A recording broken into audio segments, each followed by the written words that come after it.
मन का महीना पवन करे शोर। नमस्कार साथियों, डीके एजुकेशन अड्डा पर आप सभी का स्वागत है। मैं आपका होस्ट डीके बॉस। आज मैं लेके आया हूँ आपके लिए ज़बरदस्त, बिल्कुल ज़बरदस्त हिंदी साहित्य का एक टॉपिक, रचना और उनके रचनाकार। ऐसी रचनाएं होंगी कि आपको 100 या 200 या 400 पढ़ने की कोई ज़रूरत नहीं है। यही गिनी चुनी रचनाएं पढ़ के आप 1 से 2 नंबर या 3 नंबर तक सॉल्व करके आएंगे। और हर कम्पिटिटिव एग्जामों में, यहाँ से जीएस में भी और प्लस हिंदी का जो प्रॉपर पेपर होता है उसमें भी रचनाएं दी हुई होती हैं। चलिए हम पहली रचना शुरू करते हैं। यशोधरा, जो कि एक काव्य है, ये किसकी रचना है? जयसी, घनानंद, मैथिली शरण गुप्त या भूषण? ये भैया रचना है मैथिली शरण गुप्त इज राइट। यशोधरा मैथिली शरण गुप्त की रचना है। अगला प्रश्न नंबर 2, गीतांजलि किसकी रचना है? महादेवी वर्मा, प्रेमचंद, रविंद्रनाथ टैगोर या कल्हड़? तो भैया ये जो है रचना वो रविंद्रनाथ टैगोर की है, गीतांजलि। भाई वेरी इंपॉर्टेंट है भाई साहब, सही है। नज़र बदलो तो नज़ारे बदल जाते हैं, सोच बदलो तो सितारे बदल जाते हैं, कश्तियाँ बदलने की ज़रूरत नहीं मेरे यार, दिशाओं को बदलो तो किनारे खुद ब खुद बदल जाते हैं। जीके एजुकेशन अड्डा आपका स्वागत करता है भाई। प्रश्न नंबर 3, साहित्य लहरी किसकी रचना है? तो ये भैया सूरदास जी की है। किसकी है ये? सूरदास जी की। वेरी इंपॉर्टेंट है भाई, एक रचना खरी है, बिल्कुल सोने की तरह खरी है भाई। अगला प्रश्न नंबर 4, आलाखंड किसकी रचना है? आलाखंड किसकी है भाई? आलाखंड जगनिक की है भाई। किसके है? जगनिक की। आला जो किसका है? आला उदल वाली कहानी जो जगनिक की है भाई। डीके एजुकेशन अड्डा आपका स्वागत करता है भाई। एक पॉइंट बिल्कुल सोने की तरह खा रहा है। जिस जिस पर जग हंसा है उसी ने इतिहास रचा है, इसलिए कोई हंस रहा है तो हंसने की कोई दिक्कत सोचो ही मत, क्यों कहा है। सही है। भारत दूरदर्शा किसकी रचना है भाई? भारत दूरदर्शा भारतेंदु हरिश्चंद्र। यहाँ भी भारत और इधर भी भारत, तो ये इंपॉर्टेंट है। भारत दूरदर्शा भारतेंदु हरिश्चंद्र की रचना है भाई ये, सही है। अब चलते हैं प्रश्न नंबर 6 की ओर। अजातशत्रु किसकी रचना है? अजातशत्रु जयशंकर प्रसाद की रचना है। वेरी इंपॉर्टेंट है भाई साहब, वेरी इंपॉर्टेंट भाई। सही है भाई। दमुआ वाले सर जी और खंडवा वाले सर जी, हम सबका कहना है भैया खंडवा वाले सर का इस बार कांड कराना ही कराना है। सही है, हर बार बेचारे फेल हो जाते हैं, पता ना क्या पढ़ते हैं। त्यागपत्र किसकी रचना है? ये त्यागपत्र भाई साहब ये जैनेंद्र कुमार की। किसकी? जैनेंद्र कुमार। गुनाहों का देवता किसकी रचना है? ये गुनाहों का देवता है भैया धर्मवीर भारती। वेरी इंपॉर्टेंट है भाई, वेरी इंपॉर्टेंट भाई, वेरी बिल्कुल वेरी इंपॉर्टेंट। चिंतामणि किसकी रचना है? चिंतामणि रामचंद्र शुक्ल की रचना है भाई। वेरी इंपॉर्टेंट है भाई, ये पॉइंट बिल्कुल 9 नंबर बिल्कुल राइट भैया, रामचंद्र शुक्ल। प्रश्न नंबर 10, रश्मि रथी किसकी रचना है? आप कमेंट करके बताएंगे कि जो रश्मि रथी है ये किसकी रचना है। ये मैं नहीं बताऊंगा, ये आपको लिए मैंने होमवर्क दे दिया, इसे आप कमेंट करके बताना है कि रश्मि रथी किसकी रचना है भाई। मैं वेट करूंगा आपके कमेंट का। अगला है शिवा वामनी। शिवा वामनी भूषण की है भाई, वेरी इंपॉर्टेंट है। शिवा वामनी किसकी रचना है? भूषण की है। वेरी इंपॉर्टेंट है भाई ये पॉइंट, वेरी इंपॉर्टेंट। हाँ भैया, मैंने संविधान का बेसिक स्ट्रक्चर, पूरा समान ज्ञान समान जानकारी बेसिक स्ट्रक्चर डाल दिया है। अनुच्छेद, अनुसूचियां, भाग और कब कब बैठ के हुई, कौन कौन सी समिति के कौन कौन अध्यक्ष हैं, एक बार जाके जरूर देख लेना। और उसका मैं जो लिंक है इसे डिस्क्रिप्शन में डाल दूंगा। सही है, वेरी इंपॉर्टेंट है भाई। आप कोई भी कम्पिटेटिव एग्जाम की तैयारी करते हैं ना तो बिना संविधान के वो अधूरी है, समझ गए। प्रश्न नंबर 12, आखिरी कलाम किसकी रचना है? तो मलिक मोहम्मद जायसी। ये भैया वेरी इंपॉर्टेंट है, आखिरी कलाम मलिक मोहम्मद जायसी। अगला है मेघदूत। मेघदूत किसकी रचना है भैया? मेघदूत कालिदास की है। ये भी वेरी इंपॉर्टेंट है भाई। मेघदूत किसकी है? कालिदास की है। समझ गए मेरे भाई। हौसला तुम चील सा रखना, बारिश से तुम कभी न डरना, उड़ना तुम बादलों से ऊपर, इतनी ऊंची अपनी उड़ान रखना। सही भैया, सही। दोनों वाले खड़े वाले सर। अगला पॉइंट है पद्मावत किसकी रचना है? तो पद्मावत है मलिक मोहम्मद जायसी की। ये भी भाई बहुत ही ज़्यादा इंपॉर्टेंट है कम्पिटेटिव एग्जामों की लिए, समझ गए। अगला पॉइंट है प्रश्न नंबर 15, आचरण की सभ्यता किसका है भैया? सरदार पूर्ण सिंह। वेरी इंपॉर्टेंट है भाई, सरदार पूर्ण सिंह, आचरण की सभ्यता, वेरी इंपॉर्टेंट पॉइंट है। अगला जी, अगला प्रश्न है उर्वशी किसकी रचना है? उर्वशी जो रचना है वो रामधारी सिंह दिनकर की है भाई। वेरी इंपॉर्टेंट भाई पॉइंट है, समझ गए। थोड़ा एतबार रखना, थोड़ा इंतजार करना, इतना आसान नहीं होता फल सफलता का चखना। सही है भाई। बुझी समा भी जला सकते हो, आंधी से कश्ती भी निकाल सकते हो, निरंतर चलते रहो अपने पथ पर, किस्मत तुम अपनी बदल सकते हो। सही है बदुओं वाले और खड़े वाले सर, सही है। चलिए अगला प्रश्न नंबर 17, अर्धनारीश्वर नारीश्वर किसकी रचना है? तो भैया अर्धनारीश्वर रामधारी सिंह दिनकर की रचना है। ये वेरी इंपॉर्टेंट है। हाँ भैया, अलंकार की मैं ये वीडियो जो मैंने बनाई है बहुत ही ज़बरदस्त वीडियो है। सारे अलंकार आप मेरी ये 10-15 मिनट की वीडियो देख लेना। सारे अलंकार जो हिंदी में है मोस्ट इंपोर्टेंट पॉइंट होंगे, एक एक पॉइंट चुन चुन के रखा गया होगा, फालतू कोई पॉइंट नहीं होगा। ऐसा नहीं है कि सब कुछ पढ़ाने के बाद जो मेन चीज़ है वो दिमाग से निकाल जाए आपके। उसमें परिभाषा, उदाहरण, पहचान विधि और अभ्यास है। एक एक पॉइंट खरे सोने की तरह होगा। तो मैं लिंक डाल दूंगा ग्रुप में, समझ गए। अब है प्रश्न नंबर 18, शांत गीत किसकी रचना है? तो भैया ये महादेवी वर्मा की रचना है। ये वेरी इंपॉर्टेंट है भाई, शांत गीत महादेवी वर्मा। अगला और रसमीमांसा, रसमीमांसा किसकी है? भैया रामचंद्र शुक्ल की है। प्रश्न नंबर 19, ये वेरी इंपॉर्टेंट पॉइंट है भाई। अगला है रामचरितमानस किसकी रचना है? तो ये भैया तुलसीदास जी की है। किसकी है? तुलसीदास जी की। और ये अवधि में लिखी गई है। ये कई बार कॉम्पिटिटिव एग्जाम में पूछा गया कि रामचरितमानस की भाषा कौन सी है, तो अवधि में। और तुलसीदास ने कई सारी मतलब अपनी रचनाएं की थी, सब ब्रज में की थी, मगर ये जो रचना थी रामचरितमानस ये अवधि भाषा में लिखी गई थी, समझ गए। चलिए प्रश्न नंबर 21, बीजक किसकी रचना है? बीजक है भाई कबीरदास की, जिसके 3 भाग हैं, साखी, सवद, रमेनी। तो बीजक जो रचना है वो किसकी? कबीरदास की, जिसके 3 भाग हैं, Sakhi, Sabad, Ramaini. Very very very very very important है भाई। सही दोनों वाले खड़ो वाले सर आप ध्यान रखें। चलिए भाई पाजी आगे चलते हैं। प्रश्न नंबर 22, कामायनी किसकी रचना है? कामायनी किसकी रचना है भाई? ये कामायनी आपको बताओ किसकी है? ये जयशंकर प्रसाद जी की है कामायनी। वेरी इंपॉर्टेंट है भाई, बहुत ज़्यादा इंपॉर्टेंट है कॉम्पिटिटिव एग्जामों के लिए।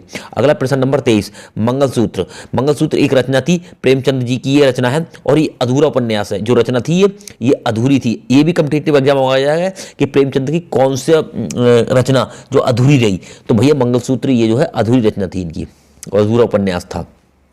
प्रश्न नंबर 24, साकेत किसकी रचना है? साकेत मैथिली शरण गुप्त की रचना है। वेरी इंपॉर्टेंट है भाई, वेरी इंपॉर्टेंट।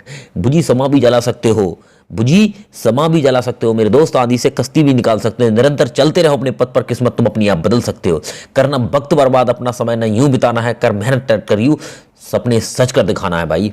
सही बताऊँ वाले सर जी, सपने सच करके दिखाना है। प्रश्न नंबर 25, यामा किसकी रचना है? यामा भैया महादेवी वर्मा जी की रचना है। वेरी इंपॉर्टेंट है भाई, हर पॉइंट खरा है बिल्कुल सोने की तरह चमकता हुआ। अगला हूँ करम भूमि, करम भूमि रंगभूमि। ये किसकी रचना है भैया? मुंशी प्रेमचंद की। वेरी इंपॉर्टेंट है, करम भूमि मुंशी प्रेमचंद जी की रचना है। प्रश्न नंबर 27, प्रश्न नंबर 27 है नीरजा किसकी रचना है? नीरजा किसकी रचना है? महादेवी वर्मा जी की। वेरी इंपॉर्टेंट है भैया, नीरजा महादेवी वर्मा जी की रचना है। अगला पॉइंट है बीसल देव रासो किसकी रचना है? बीसल देव रासो नरपति नाल की रचना है। वेरी इंपॉर्टेंट है भाई, वेरी इंपॉर्टेंट। प्रश्न नंबर 29, मृगावती किसकी रचना है? मृगावती कुतुबन की रचना है। किसकी है? कुतुबन की। वेरी इंपॉर्टेंट है भाई, वेरी इंपॉर्टेंट। मंजिलें उन्हीं को मिलती हैं जिनके सपनों में जान होती है मेरे यार, पंख में से कुछ नहीं होता, हौसले में उड़ान होनी चाहिए, समझ गए। जैसे हमारे दोंगों वाले सर में है और खड़ों वाले सर में उड़ान नहीं है, ना उनमें हौसले हैं। प्रश्न नंबर 30, निर्गुण भक्ति काव्य का प्रमुख कवि कौन था? भैया निर्गुण भक्ति का काव्य का जो मुख्य थे, मुख्य बहुत ही ज्यादा मुख्य थे, वो कबीरदास थे, निर्गुण मार्गी। सही है। अगला अगला ये लाइनें हैं मैंने डाल दी है भैया, बहुत ही इंपॉर्टेंट होती हैं कॉम्पिटिटिव एग्जाम। तरुवर फल नहीं खात है, सरवर पिए न पान। प्रस्तुत पंक्ति के रचनाकार कौन है भैया? रहीम जी की है। यहाँ से ये भी पूछ लिया जाता है, इसलिए मैंने कुछ पंक्तियां भी डाल दी हैं। अब प्रश्न नंबर 32, बुंदे ले हर बोलों के मुंह, हमने सुनी कहानी थी, खूब लड़ी मर्दानी वह तो झांसी वाली रानी थी। उपयुक्त पंक्ति किसकी है? तो ये सुभद्रा कुमारी चौहान की है। वेरी वेरी वेरी, हर कॉम्पिटिटिव एग्जामों में यहाँ से दे ही देता है, ये वाली लाइन बहुत आती है, सुभद्रा कुमारी चौहान। प्रश्न नंबर 33, तरना तनुजा तट तमाल तरवर छाए, इसमें कौन सा अलंकार है पहले तो ये बताओगे, आपके लिए थोड़ा प्रैक्टिस मैंने दे दी। अगला है प्रस्तुत पंक्ति के रचनाकार कौन है? तो भैया भारतेंदु हरिश्चंद्र है इसके। तरना तनुजा तट तमाल तरवर छाए, इसमें कौन सा अलंकार है ये जरूर बताएंगे इस लाइन में। हाँ भैया ये भी भाई साहब अमृत है, चोटी नदियां पर्वत पठार, एनसीईआरटी बेसिस होगा, जो एनसीईआरटी की बुक में है उस पर आधारित होगा। यहाँ से नंबर लुटते हैं, ये महत्वपूर्ण, जैसे संविधान बहुत ही एक जड़ है वैसे ही जीके का भूगोल में चोटी नदियां पर्वत पठार एक जड़ है, समझ गए। इनको अगर आप कंठस्थ कर लोगे तो जीएस बिल्कुल ऐसा समझ लो आपके पैरों में होगी। तो भैया ये चीज़ आप जरूर देख लेना। प्रश्न नंबर 34, मुझे तोड़ लेना बनमाली उस पथ पे में देना तुम फेंक, मातृभूमि का शीश चढ़ाने जिस पर जावे वीर अनेक। प्रस्तुत पंक्ति के रचयिता हैं, तो बताओ भैया इसके रचयिता कौन है? ये माखनलाल चतुर्वेदी हैं। प्रश्न number D, very very important है भाई साहब, वेरी वेरी इंपॉर्टेंट है कि प्रश्न बिल्कुल सोने से खरा है, बिल्कुल मोती से चमकता हुआ। सही है। छादाबाद के प्रवर्तक जयशंकर प्रसाद, वेरी इंपॉर्टेंट है भैया।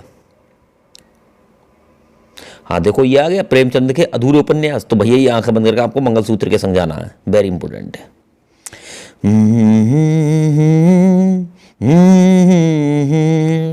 रामधारी सिंह दिनकर को भारतीय ज्ञानपीठ पुरस्कार किस रचना के लिए मिला था? उर्वशी के लिए। भैया वेरी इंपॉर्टेंट है, ज्ञानपीठ रामधारी सिंह ने बहुत सारी रचना की थी, पर उर्वशी के लिए उन्हें क्या हुआ था? ज्ञानपीठ पुरस्कार मिला था, जो हिंदी के क्षेत्र में सर्वोच्च पुरस्कार है। प्रश्न नंबर 38, हिंदी साहित्य के इतिहास में सर्वप्रथम लेखक का नाम क्या है? हिंदी साहित्य में इतिहास में गारसदा तासी, ये भी वेरी इंपॉर्टेंट है भाई, हर प्रश्न इंपॉर्टेंट है, चाहे लिखें हम या ना लिखें। सुहाग के नुपुर, अमृतलाल नागर की रचना है भैया, ये वेरी इंपॉर्टेंट है भैया। अब है प्रश्न नंबर 40, संस्कृति के 4 अध्याय किसकी रचना है? Ramdhari Singh Dinkar, very important. आचरण की सभ्यता किसकी है? सरदार पूर्ण सिंह की।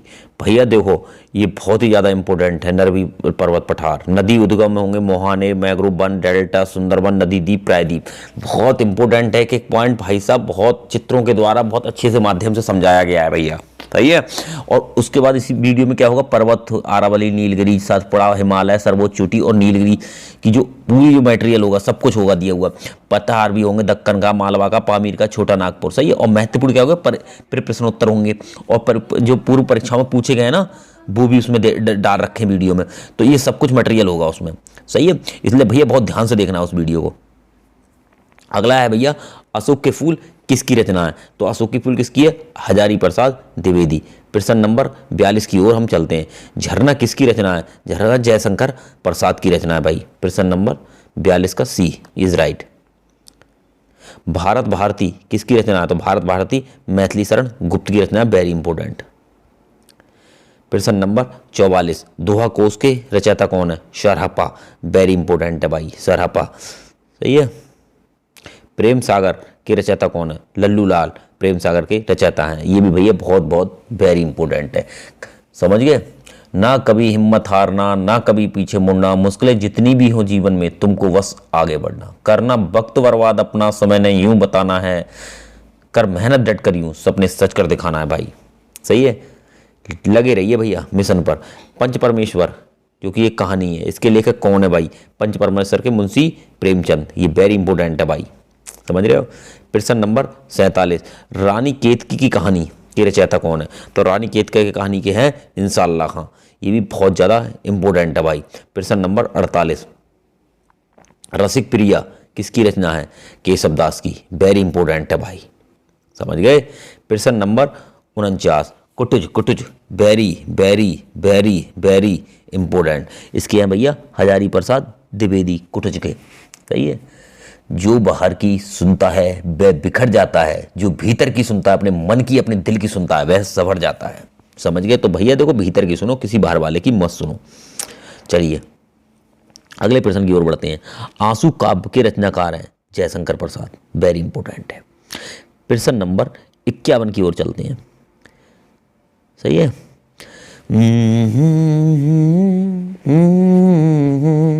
प्रश्न नंबर 51, चंदन विष व्यापत नहीं, चंदन विष व्यापत नहीं, लिपटे रहित भुजंग। प्रस्तुत पंक्ति के रचयिताकार कौन है भैया? रहीम है, वेरी इंपॉर्टेंट है भाई। एक एक प्रश्न भाई साहब खरे सोने की तरह है, 2-3 बार देख लेना। और मैं जिन नोट्सों से पढ़ा रहा हूँ, मैं ग्रुप पे मेरे ऐड हो जाओ भाई, मेरे ये सारे नोट्स में फोटो स्टेट कराने के लिए आपको पीडीएफ के रूप में भी दे दूंगा। इस पे देखते रहो, उस पे रट्टा मारते रहो, कुल मिला के मिशन को 100% कामयाब करना है। तो लिखने की जरूरत नहीं, पेंसिल कापी सभी वीडियो देखो, बाद में नोट्स में आपको डाल दूंगा ग्रुप में। प्रश्न नंबर 22, पराहित सरिस धर्म नहीं भाई, पर पीड़ा सम नहीं अदमाई। प्रस्तुत पंक्ति के रचनाकार कौन है? तो भैया ये इसके तुलसी जी हैं, वेरी वेरी इंपॉर्टेंट है भाई। एक बात और सुन लो भैया, देखो सब्सक्राइब कर दो चैनल को आराम से, तुम्हारे पास से भी कुछ नहीं जाना है सब्सक्राइब करने में, मेरे पास में भी कुछ नहीं आना है, बस यार एक ये है कि भाई मुझे पुनर्वलन मिल जाएगा, समझ रहे हो मुझे? मतलब एक रहेगा कि यार इतने लोगों की फैमिली हो गई, अब मुझे ये काम करना चाहिए, मुझे आलस आएगा तब भी आलस नहीं आ पाएगा, क्योंकि आप सारे इतने लोग जुड़े होंगे, फैमिली बड़ी होगी, उसकी जिम्मेदारी भी होगी। समझ गए? इसलिए सब्सक्राइब करने में आपके पास से कुछ नहीं जा रहा है, मेरा मनोबल बढ़ाने के लिए यही काफ़ी है आपको। सही है। प्रश्न नंबर 23, रामचरितमानस की भाषा कौन सी है? तो ये भैया अवधी है, ये वेरी वेरी और इम्पोर्टेंट, जो कि तुलसीदास जी की है। समझिए? तुम दिल की। प्रश्न नंबर 54, अष्टछाप के सर्वश्रेष्ठ भक्त कवि कौन है? तो अष्टछाप के सर्वश्रेष्ठ है हमारे सूरदास, बाकी तो ये सब हैं ही हैं, मगर सबसे ज़्यादा जो सर्वोपरि स्थान है वो सूरदास जी को है। सही है भैया। प्रश्न नंबर 24। प्रश्न नंबर 5, सही है दोनों वाले सर जी और खंडों वाले सर जी। सांच बराबर तप नहीं, झूठ बराबर पाप, इस पंक्ति के रचयिता हैं कबीरदास जी। कौन है? कबीरदास जी। समझ गए? प्रश्न नंबर 56, भूषण किस रस के कवि थे? तो भैया ये वीर रस के कवि थे। वीर रस के, किसके? वीर रस के।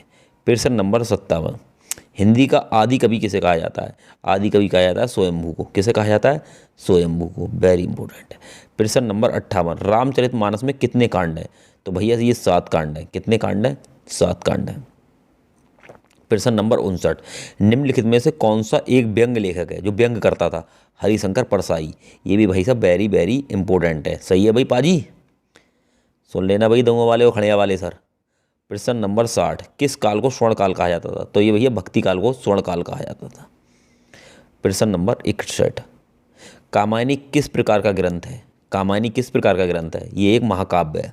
सही है। यहाँ से भी प्रश्न पूछे जाते हैं। प्रश्न नंबर 62, गागर में सागर भरने का कार्य किसने किया? ये बिहारी ने किया। ये बहुत ज़्यादा इंपॉर्टेंट है कि गागर में सागर भरने का कार्य किसने किया? बिहारी ने किया। अगला है, पूस की रात कहानी के रचनाकार कौन है? मुंशी प्रेमचंद। सही है भैया। मेरा भाई साहब ये जरूर देख लेना, संविधान के सब कुछ है, संविधान में सामान्य ज्ञान की जड़ है। सही है। और बार बार यहीं से प्रश्न आते हैं जो मैंने पूछा गया है। बहुत जल्दी का वीडियो, आराम से देखना पूरा, मतलब बेसिक चीज़ें, संविधान की सारी चीज़ें हैं, उसका लिंक मैं डाल दूंगा। सही है। चलिए।